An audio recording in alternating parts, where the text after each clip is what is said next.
Paniguradong abot langit ang tuwa mo kapag natutunan mo kung paano gumawa ng ulap na nakakain. At dahil wala nga akong magawa, tuturuan kita kung paano. Kailangan pala natin dito ng 3 piraso ng itlog. Pero yung kaputian or egg whites lamang ang gagamitin natin dito sa recipe. Yung egg yolk, bahala na kayo kung anong gagawin nyo sa kanila. Konsensya nyo na yon.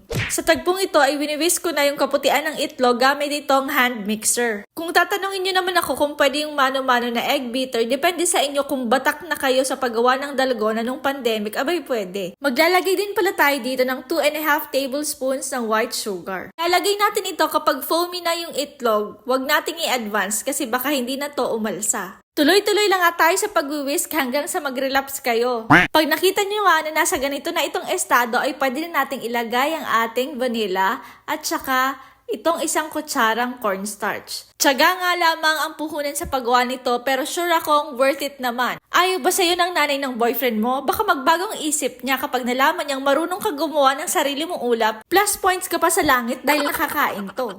Naglagay na nga din pala ako dito ng blue food coloring para mas makatotohanan siya. At pag ganito na nga ang itsura ng ating mixture, ay pwede na natin itong ilagay sa isang baking tray. Naglagay pala ako dito ng baking paper para mas madali natin itong makuha mamaya. At ayan na nga, dito sa step na to ay magkakahulihan kung sino nga ba ang best in arts ng elementary. Dahil imbis na maging ulap ay parang naging abstract na lang ito. Ibibake natin ito sa oven ng 150 degrees for 25 minutes. And charan, ito na siya. Mukha lang siyang pagod pero wag ka.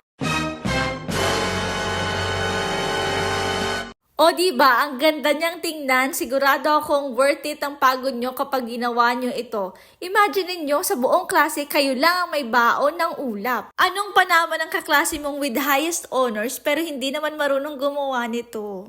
Sobra na nga itong cute tingnan, pero ang tanong, masarap din kaya ito? Kaya naman, taste test! Walang halong napakasarap niya, natutunaw siya sa dila, para siyang chiffon, pero mas masarap pa dun.